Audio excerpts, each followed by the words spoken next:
Hola, soy Iñaki Hernández y esto es El Píxel del Bosque. En esta ocasión, y con motivo del cuarto capítulo, he recibido algunos comentarios acerca de los anteriores podcasts y sobre todo me han comentado que por qué no hacía alguno sobre curiosidades, tal y como hice con el primer podcast y que publiqué en el blog.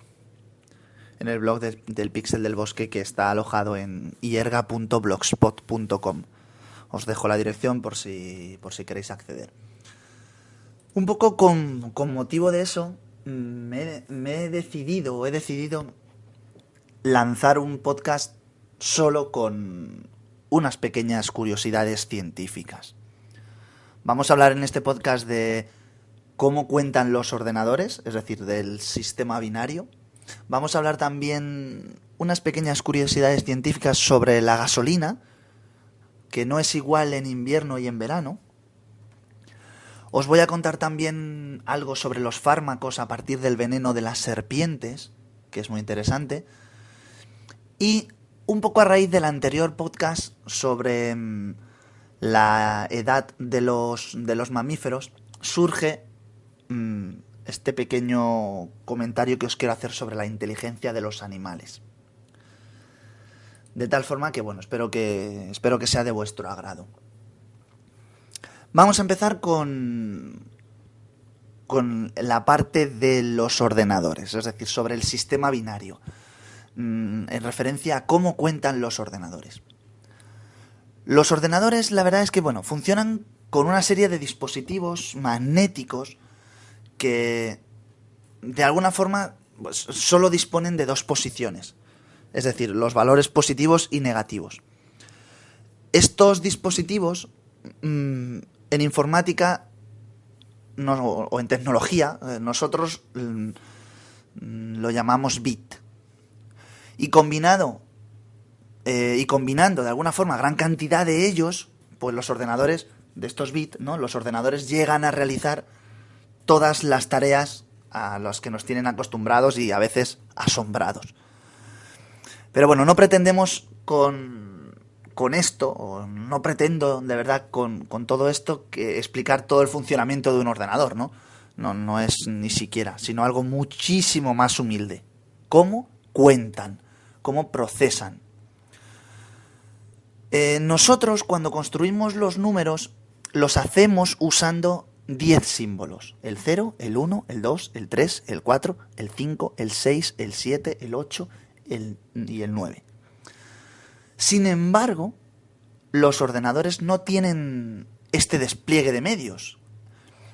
Hemos dicho antes que los bits solo distinguen dos posiciones. Por lo que a la hora de contar, el ordenador solo cuenta con dos símbolos, el más y el menos, que nosotros a partir de ahora lo vamos a identificar con los números 1 y 0, respectivamente. Para poder entender el sistema de numeración, tenemos que tener claro eso, que solo hay dos símbolos, el 1 y el 0. Entonces, ¿cómo usando solo ceros y unos podemos construir los números que conocemos? Vamos a verlo estudiando primero cómo funciona nuestro sistema decimal. Lo primero que hay que decir es que nuestro sistema, el sistema de numeración decimal, nosotros lo llamamos lo entendemos como un sistema posicional. Esto quiere decir que cuando escribimos el número 121, no todos los símbolos usados tienen el mismo valor. Esto depende de la posición que ocupe. Así, el 1 de la derecha corresponde a la unidad, mientras que el de la izquierda corresponde a la centena, ¿no? Estamos visualizando el número 121. Nuestro sistema de numeración se llama decimal porque usa símbolos que valen para contar de 0 a 9. De tal forma que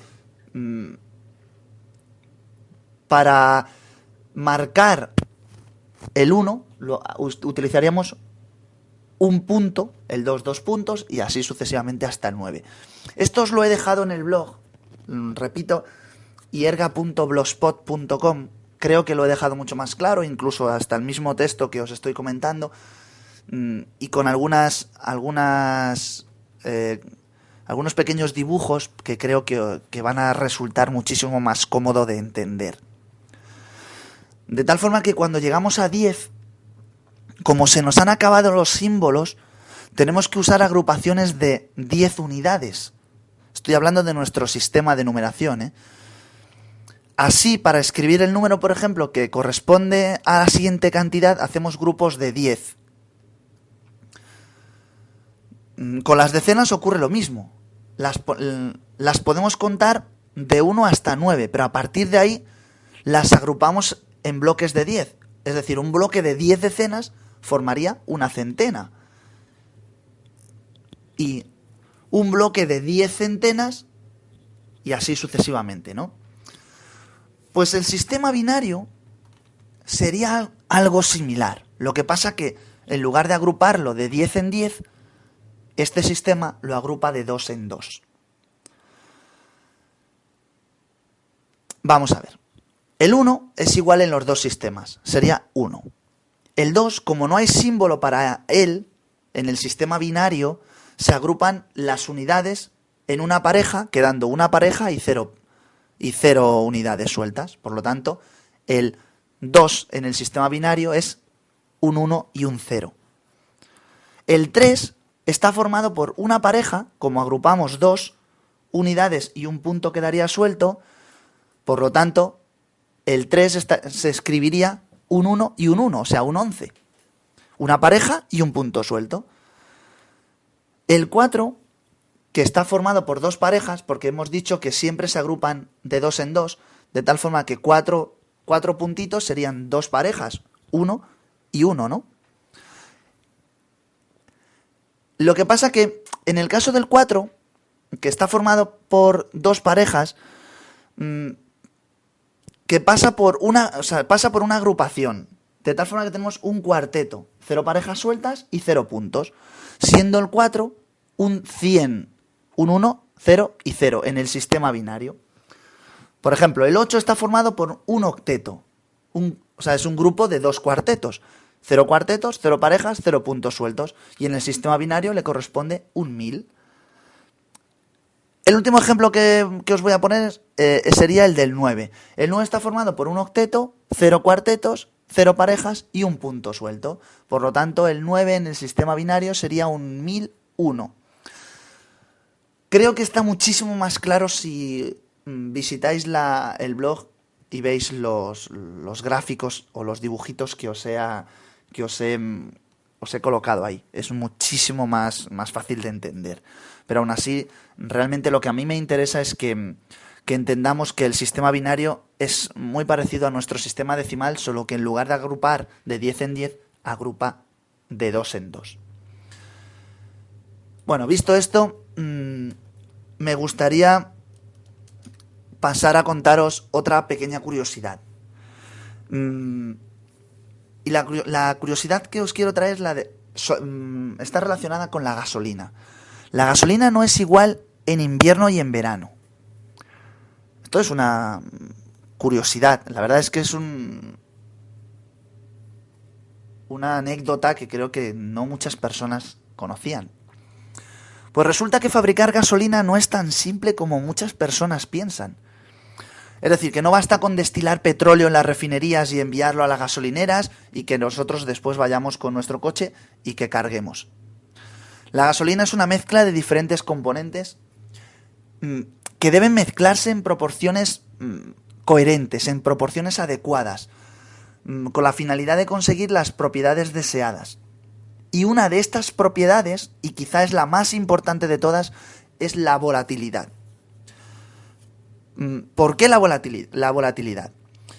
Vamos a ver. En los cilindros del motor de los automóviles o de los coches se quema una mezcla de aire y de vapor de gasolina.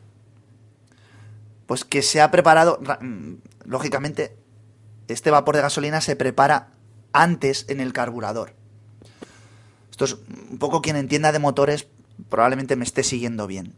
Sin embargo, cuando el tiempo es muy frío, cuando hace muchísimo frío, resulta muchísimo más difícil vaporizar la gasolina y por lo tanto cuesta muchísimo arrancar el motor. Es por esta razón que las compañías petrolíferas en invierno pues preparan gasolinas con una mayor proporción de componentes volátiles, lo que nos permite que se vaporice muchísimo más fácil esa gasolina o que se prepare en el carburador muchísimo más fácil. Por otra parte, y resulta lógico que cuando el tiempo es caluroso, pues de alguna forma no es deseable, ¿no?, que la gasolina sea muy volátil, porque si se vaporiza con demasiada facilidad, parte del depósito se perdería por evaporación, lo que aquí ya nos deja claro que además de resultar muy caro, para nuestro bolsillo sobre todo, además resultaría de alguna forma pues dañino o peligroso para el medio ambiente, porque estaríamos liberando vapores continuamente. Y además que pueden formarse bolsas de vapor en los conductos del combustible, con lo que la bomba de la gasolina pues tampoco funcionaría correctamente.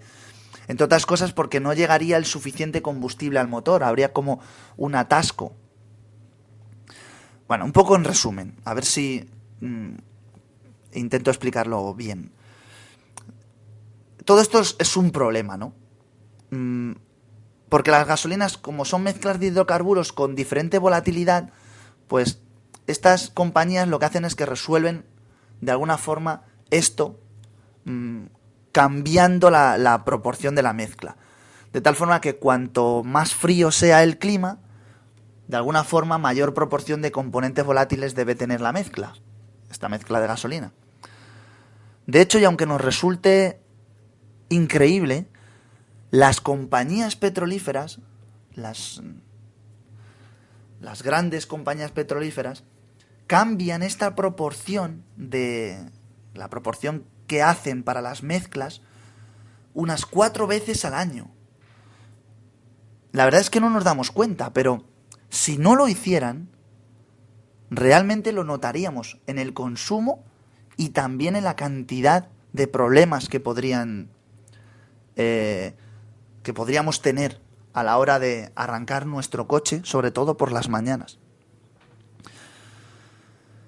Bueno, espero que esta anécdota también os haya resultado por lo menos curiosa. Pasamos rápidamente a la tercera parte o a la tercera anécdota que os quería traer, que es el del veneno de las serpientes, es decir, cómo o los fármacos, ¿no?, a partir del veneno de las serpientes. También espero que esto sea curioso, por lo menos. Bueno, desde la antigüedad, la humanidad, pues, ha ido obteniendo directamente de las plantas numerosas sustancias, pues, que se han utilizado con fines curativos. Evidentemente también los laboratorios farmacéuticos han recorrido el mundo vegetal y han recurrido también al mundo vegetal para obtener muchísimos de los productos que hoy en día consumimos. Pero bueno, con el desarrollo de la industria química y las nuevas posibilidades para probar los nuevos compuestos, sobre todo de forma rápida y económica, pues estamos intentando buscar nuevos horizontes. De tal forma que hace ya unas décadas que en el campo este de la industria farmacéutica y en su afán por buscar nuevos horizontes, pues lo han ampliado hacia la búsqueda de nuevos fármacos, y en este caso pues a partir de los mortíferos venenos de las serpientes. El veneno de las serpientes es muy peculiar. Las serpientes, bueno, todos conocemos que son son criaturas con una fama un poco injusta. La verdad es que las serpientes son criaturas tranquilas, pero sobre todo creo que a nadie se atrevería a molestar, sobre todo por la fama esta que las rodea. Pequeñas cantidades del veneno de muchas de estas serpientes, pues pueden resultar en muchos casos, incluso apenas una gota, pues pueden resultar tremendamente mortíferos. Incluso pueden llegar a causar en poco tiempo la muerte de una persona adulta. Las serpientes producen su veneno en una glándula que se sitúa en los lados de la mandíbula, de tal forma que cuando atrapan a una presa y aprietan la mandíbula, la presión sobre las glándulas a la hora de morder hace que se segregue el veneno y por lo tanto la presa sufra en algunos casos, pues, o a veces directamente, no solo la mordedura, sino también la acción del veneno. La acción mortífera de este veneno puede llevarse a cabo a través de varios mecanismos. En algunos casos, bloquean los receptores de las paredes de las células. Y en otros, pues, bloquean directamente a las proteínas que están en el flujo sanguíneo. Esto pues nos lleva a que en ocasiones provocan la muerte de la víctima o bien por asfixia o bien directamente a través de los canales de transmisión de estas señales nerviosas. La verdad es que, bueno, cada veneno funciona de una forma diferente y es un poco complicado de explicar. La verdad es que lo que yo os quiero comentar básicamente es que el estudio de la estructura molecular de estas toxinas presentes en los venenos y de su evolución genética está ayudando a la búsqueda de nuevas aplicaciones médicas para estas sustancias. En la actualidad, por ejemplo, se está trabajando con una sustancia que se encontró en el veneno de la serpiente taipán y que puede ayudar en el tratamiento de la insuficiencia cardíaca congestiva. Esto es una cosa que os traigo, que leí hace no mucho en un artículo, y que de alguna forma se trata de una sustancia que puede ayudar de forma específica a relajar los vasos sanguíneos que rodean el corazón sin riesgo para otras partes del cuerpo.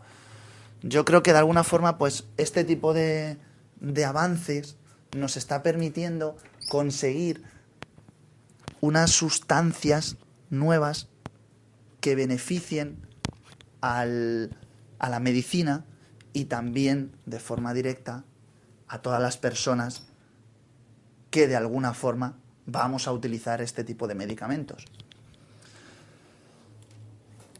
Después de hablar de los fármacos a partir del veneno de las serpientes, pues vamos directamente a comentar la última parte del podcast, que era la de la inteligencia de los animales. Espero que de alguna forma este artículo pues complemente un poquito del podcast número 3, en el que hablaba de la edad de los mamíferos, sin que tenga del todo una relación directa, pero bueno, sí que quiero que nos sirva de hilo, porque en futuros podcasts empezaremos a hablar también de la edad de los reptiles. Bueno, cuando los dinosaurios deambulaban por la Tierra sin miedo a perderse y se sentían pues los amos y señores de este planeta, pues bueno, eso inevitablemente una gran cantidad de especies pues tuvieron que adaptarse a la vida nocturna, ¿no? Porque está claro que de otra manera terminarían en las mandíbulas de los gigantes, de estos saurios. Y por lo tanto, pues bueno, entendemos que tuvieron que desarrollar buen olfato, buen oído y un buen cerebro, que de alguna forma les permitió subsistir a estos reptiles de hace aproximadamente unos 160 millones de años. Sabemos que el cerebro de un dinosaurio no era muy grande. Y por lo menos carecía de una complejidad. Está claro que un animal de unas 20 toneladas tendría que tener un cerebro grande, pero en realidad tenía un cerebro que pesaba menos de 200 gramos. Y no era muchísimo más grande que el del tamaño de una naranja. Por lo tanto, está claro que es que este cerebro respondía a órdenes muy fijas, muy concretas, como comer a un animal y poco más. Las posibles víctimas de estos mastodontes, pues, de alguna forma, se debieron orientar por ruidos y olores, recibiendo una información incompleta, ¿no? Y evidentemente, pues requería una mayor elaboración. Y por lo tanto se encontraban también obligados a recordar y meditar. O sea, que no respondían solo a impulsos e instintos, también tuvieron la necesidad de aprender. De tal forma que por medio de este aprendizaje elaboraron, diseñaron nuevas conductas, sacando provecho, está claro, de experiencias previas. Sin embargo, ninguno de estos animales encontró oportunidad de demostrar su inteligencia hasta que el último de los grandes dinosaurios realmente abandonó la Tierra. Para muchos científicos, los animales actúan con premeditación.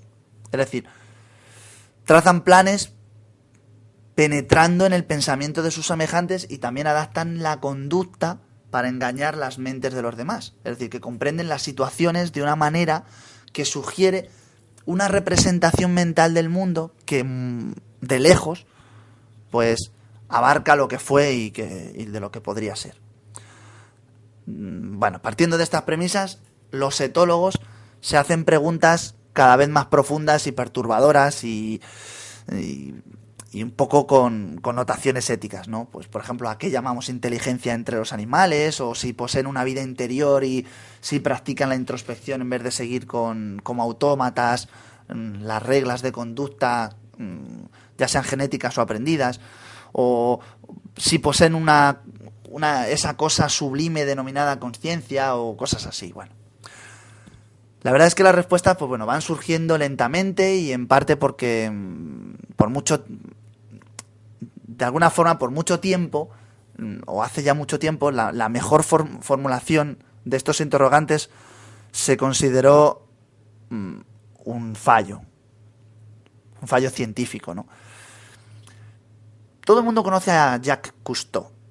Hace algunos años, Jacques Cousteau persiguió un grupo de orcas formado por un enorme macho de por lo menos 3 toneladas y unos 10 metros de largo.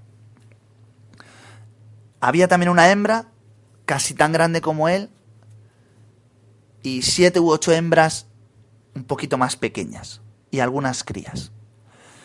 El macho era el líder y el dueño del grupo.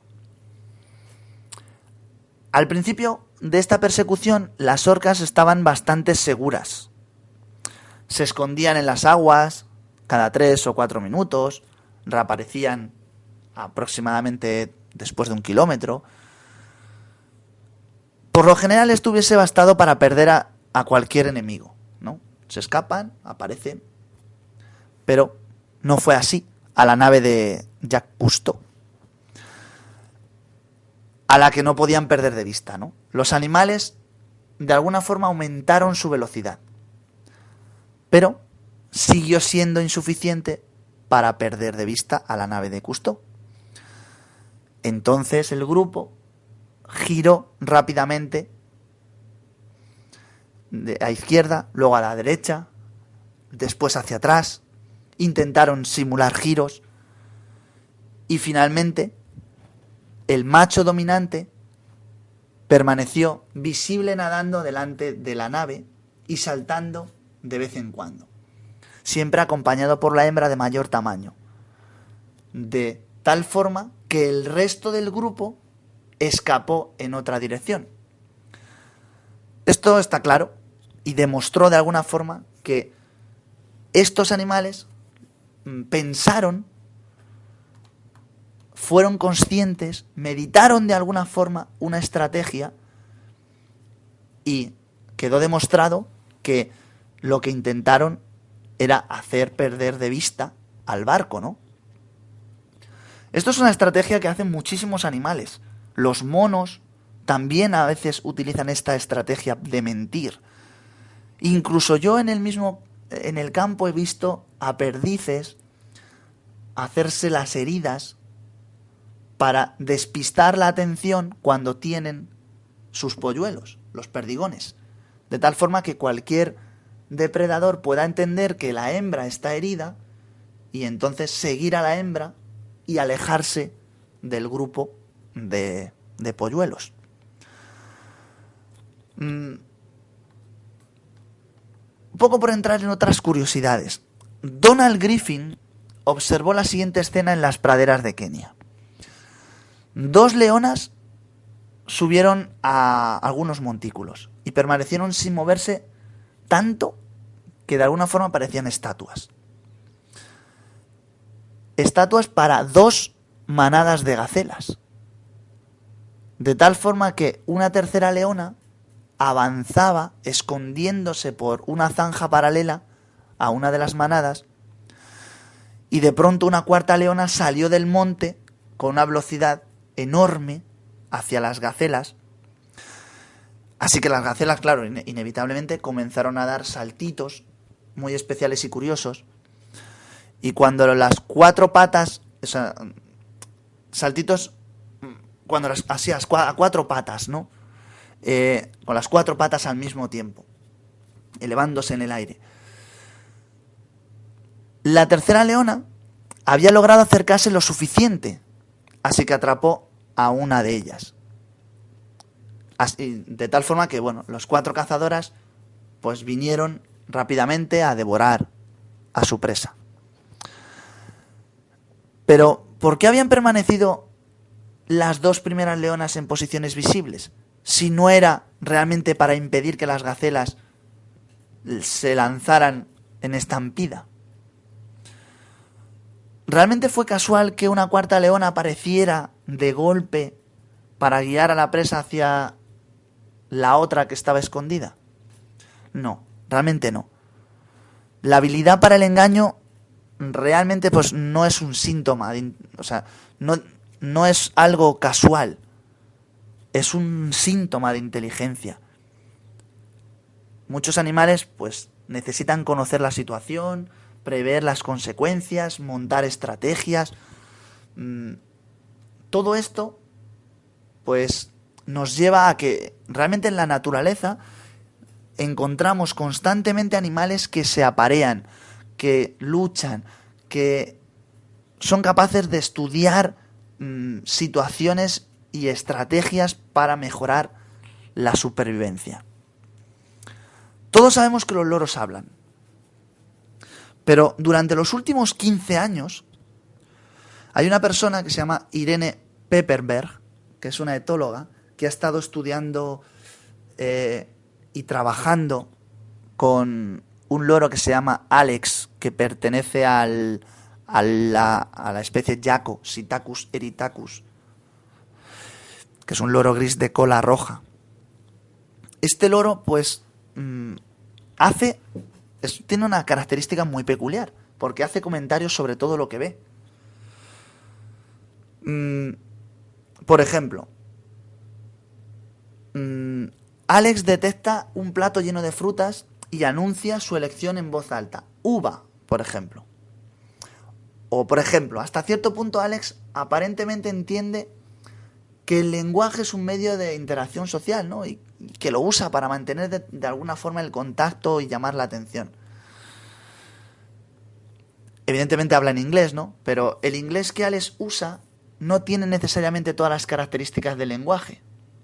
Pero sí que ofrece un sistema de comunicación bidireccional que permite, de alguna forma, explorar su proceso de pensamiento. Habla algo así como: ven, te amo, lo siento, quiero volver. utiliza frases, ¿no? Arranques o expresiones muy concretas, pero que de alguna forma se entiende que quiere interactuar con su cuidadora. Y eso nos lleva a que de alguna forma hay también un cierto tono de inteligencia en las producciones. Esto lo vemos también en delfines, lo vemos en primates, lo vemos en muchas especies de animales. Y también, evidentemente, pues bueno, la comunicación entre los seres humanos y otros animales, por ejemplo, el ejemplo que se había puesto antes de los delfines, pues en muchas ocasiones, y si vais a algún delfinario, pues veis que se hace mediante un lenguaje gestual. De hecho, muchas de estas palabras que utilizan en los delfinarios fueron tomadas del lenguaje americano de signos. Es decir, que los entrenadores hacen los gestos con movimientos de brazos y los delfines, de alguna forma y previo entrenamiento, pues llegan a entender. Un animal necesita especialmente un pensamiento consciente, original, para resolver un problema sin precedentes. ¿Por qué? Hay un ejemplo que dice que, en un artículo leí que unos vándalos abrieron un gran orificio en un dique de unos castores. Lo que provocó la salida rápida, ¿no?, del agua. Este grupo de castores pues jamás había sufrido un ataque como este, o nunca había sufrido un problema de este tipo. Estudiando el grupo, pues cuando el macho adulto despertó al atardecer y vio todo el daño, rápidamente actuó. Es decir, de alguna forma pidió ayuda a otros castores, y todos vinieron al lugar y se zambulleron hasta el fondo de la laguna, recogieron lodo, vegetación y bueno, y taparon todos los agujeros que había.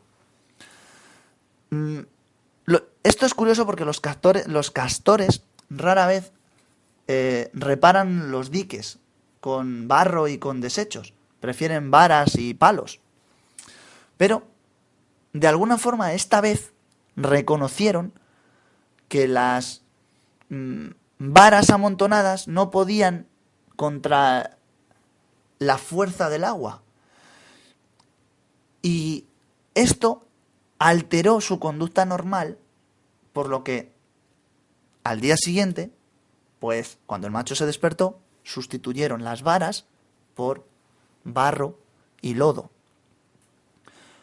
Y claro, evidentemente, pues nos llegan preguntas como si había estado pensando conscientemente el castor en las filtraciones, o si se dio cuenta de una forma consciente que había un daño y que podría repararlo de una determinada forma. Porque claro está que, bueno, no tiene ningún programa genético, ¿no?, ni ninguna regla aprendida que le diga, venga, despierta, arrastra la vara hasta el dique. Eso lo hacen por algún tipo de inteligencia, ¿no? Podría contaros bastantes historias, porque el mundo de los animales es realmente apasionante, ¿no? Pero bueno, estas historias de animales, de alguna forma, son muchísimo más asombrosas cuanto más simpático e inteligente nos parece el animalito, ¿no? Es decir, que apuntan hacia una mente que no actúa de forma reflexiva. Animales que en principio no estamos tan acostumbrados a ver, pues cuando realizan este tipo de actos, pues de alguna forma nos causa muchísimo más asombro. Todo esto está claro que se irá repitiendo, cada especie irá mejorando y pasarán los años y seguirán las especies evolucionando, mejorando y por supuesto siendo cada vez más inteligentes y siendo cada vez más adaptadas o estando cada vez más adaptadas al medio y a los cambios. El hombre también se adapta y también mejora. En algunas ocasiones mejora las cosas que había hecho, en otras se adapta a circunstancias nuevas que le vienen dadas por distintos acontecimientos. Pero quizá del hombre no nos sorprende tanto, o quizá en el hombre no nos sorprende tanto porque estamos considerados unos seres inteligentes, aunque no siempre demostramos que lo somos. Y bueno, con este pequeño recorrido llego al final del podcast, que tampoco quiero alargarlo demasiado. Y por supuesto, pues bueno, antes de finalizar quería dar las gracias a todos mis compañeros de trabajo que me han escuchado, a todas las personas que de alguna forma han aumentado mis ganas por estar aquí de vez en cuando, ¿no? Contándoos algunas pequeñas reflexiones, y sobre todo a las personas que seguís el podcast y que me animáis a continuar divulgando la ciencia, la tecnología y la educación. Y para todos vosotros, pues este gran abrazo y este agradecimiento que os envío. Muchísimas gracias y nos encontramos en el siguiente capítulo del Píxel del Bosque. Os recuerdo también que me podéis seguir en Twitter a través de mi cuenta @ierga, y naturalmente en mi blog El Píxel del Bosque, que está en la dirección ierga.blogspot.com. Hasta otra.